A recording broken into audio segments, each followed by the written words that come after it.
Ito yung aming dinner tonight. Pasta. Flat pasta po siya. Na may prawn and olive. Tapos tomato. Yeah, tignan mo siya. Ito na. Simpleng dinner lang tonight kasi na-busy ang ating peg.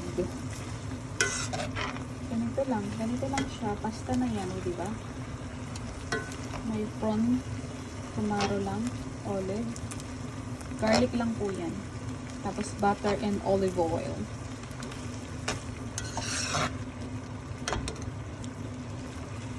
Yan.